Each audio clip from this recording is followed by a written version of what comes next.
ছাত্রদল সৃষ্টি করেছে শহীদ জিয়া। সেই জিয়ার আদর্শে বুকে ধারণ করে কত অত্যাচার, কত অবিচার সহ্য করেও টিকেছিল। সেদিন অ্যানি চৌধুরী রক্তাক্ত অবস্থায় দেখেছি, টুকু রক্তাক্ত অবস্থা আমি দেখেছি।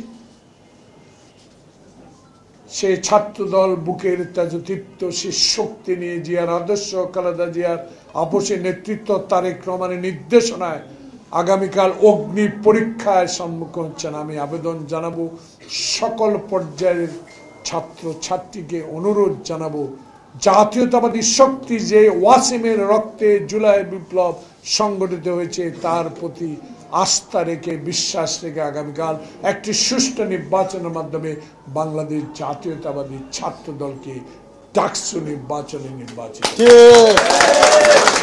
প্রিয় বন্ধুগণ, স্মার্ট বাংলাদেশ করতেই হবে। আমরা প্রবীণ, আমরা চলে যাব। তরুণের উপর নির্ভরশীল দেশ। এক সময় বলতেন তারেক রহমান তরুণ, তারুণ্যের অহংকার। আল্লাহ রহমতে এখন শুধু উনি তরুণ নয়, আগামীতে বাংলাদেশের রাষ্ট্রটি পরিচালনা করার ক্ষমতা আল্লাহ পাক তাকে দিয়ে দিয়েছে।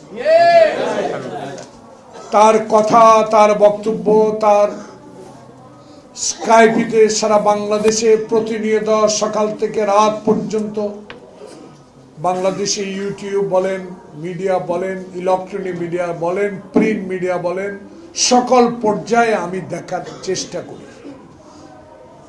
সকল ক্ষেত্রে আপনারা তার বক্তব্য তুলে ধরে জনগণের কাছে পৌঁছে দিয়ে আরেকবার প্রমাণ করেছেন বাংলাদেশে হাসিনার পর মিডিয়া যে স্বাধীনভাবে কাজ করতে পেরেছেন। কিন্তু কিছু এখনো মিডিয়া, কিছু আওয়ামী প্রেতাত্মারা এখনো ষড়যন্ত্র করছে আপনাদের এই এক বছরের স্বাধীনতায় সংবাদপত্রের, মিডিয়ার, ইলেকট্রনিক সকল কিছু অপহরণ করার একটা চেষ্টা আবার তারা চালাচ্ছে।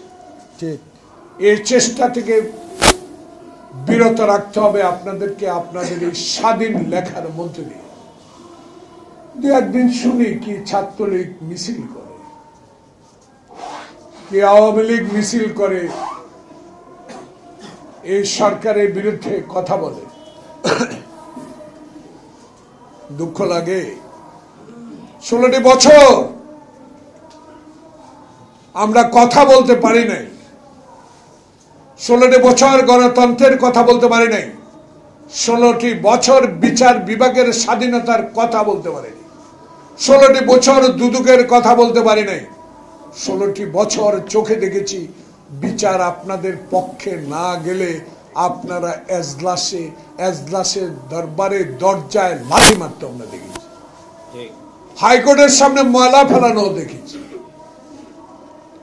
আল্লাহ পাক মুগ্ধ খোকন ওয়াসিমের রক্তের বিনিময়ে 16টি বছর তারেক রহমানের দিক নির্দেশনায় জুলাই আগস্ট বিপ্লবকে পূর্ণ সমর্থন দানের মধ্য দিয়ে বাংলাদেশে যে ইতিহাস সৃষ্টি হয়েছে সেই ইতিহাসকে আরেকবার কলঙ্কিত করার জন্য হিন্দুস্তানের কলকাতা থেকে বসে বসে আবার ষড়যন্ত্র শুরু হয়েছে। প্রিয় ভাইরা, শঙ্কা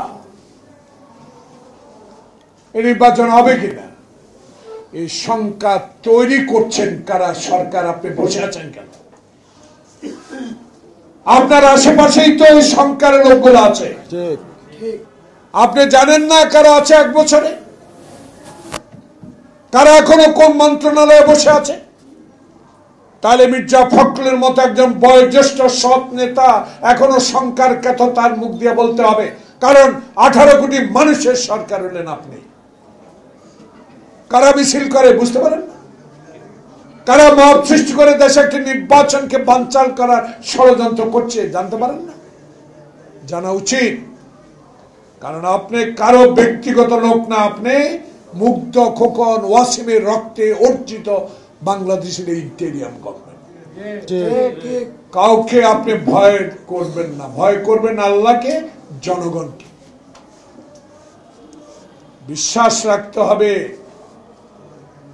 ইন্টেরিয়াম গভর্নমেন্টের উপদেষ্টা, প্রধান উপদেষ্টা সম্মানের সহিত বলতে চাই, এতদিন খেলেছে আওয়ামী লীগ, যুবলীগ, শেখ হাসিনার ব্যক্তিগত গুন্ডা বাহিনী। এখন জনগণের খেলা শুরু হয়েছে। এই খেলা বন্ধ করার শক্তি আল্লাহ ছাড়া কারো নাই। তাই নির্বাচনের শঙ্কা নিয়ে যে কথা হচ্ছে, এই শঙ্কা দূর করার দায়িত্ব এই সরকারের। যেই সকল প্রেতাত্মা সচিবালয়ে, কলকাতায়, দেশে বসে গুপ্তচর বৃত্তি করে আজকে প্রশাসনের মধ্যে যে প্রেতাত্মা ঢুকিয়ে দিচ্ছেন, আগামী নির্বাচনকে বানচাল করার একটা প্রক্রিয়া যারা শুরু করছে, এদের বিরুদ্ধে এদের তালিকা অনতি বিলম্বে প্রকাশ করে এদেরকে আগামী নির্বাচন থেকে দূরে রাখতে হবে। তাহলে এদেশে মানুষ আর শঙ্কা করবে না। তাই শেখ হাসিনা হিন্দুস্তানের কলকাতায়, দিল্লি, যেখানেই থাকেন না কেন, বাংলাদেশের মানুষ এখন খুব সচেতন। কারণ আপনি বাংলাদেশের 16 বছরে একটি ওয়ার্ডের মেম্বার ইলেকশন পর্যন্ত দখল করেছেন।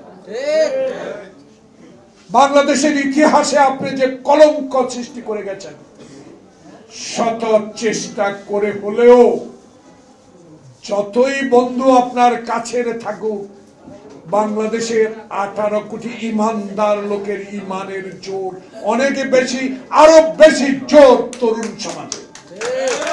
আপনাকে আসতেও দিবে না, আপনার এই ষড়যন্ত্র সফল হতেও দিবে না। বাংলাদেশে 2026 সালের ফেব্রুয়ারি মাসে ইন্টেরিয়াম গভর্নমেন্টের ঘোষিত নির্বাচন ইনশাআল্লাহ অনুষ্ঠিত হবে। সেই নির্বাচনে আমার ভোট আমি দিব। সেই নির্বাচনে দিনের বেলা দিনের হবে। সেই নির্বাচনে 10টা গুন্ডা থাকবে না, হুন্ডা থাকবে না। সেই নির্বাচনে একজন সিপাহী এবং একজন সাব ইন্সপেক্টর দিয়ে রশি টানিয়ে শাহাবুদ্দিনের মতো নির্বাচন ইনশাআল্লাহ হবে। এই আত্মবিশ্বাস আমাদের কেন? আপনার উপর প্রফেসর শ্রদ্ধেয় নেতা, শ্রদ্ধেয় প্রধান উপদেষ্টা, আপনি অনেক কষ্ট করেছেন, আপনাকে অনেক কষ্ট দিয়েছে, আপনাকে পায়ে হেঁটে অনেক তালা উঠতে দেওয়া হয়েছে। এগুলো একটু মনে রাখেন। মনে রেখে দয়া করে নির্বাচনের আগে ইলেকশন কমিশনকে সহযোগিতা করেন। যারা এখনো বসে আছে আপনার আশেপাশে, তাদেরকে বাইর করেন, নাহলে একটা অঘটন ঘটে দিতে পারে। নতুন বাংলাদেশ গড়তে এলো জুলফিকার স্টিল। জুলফিকার স্টিল, ইস্পাত দৃঢ় অঙ্গীকার।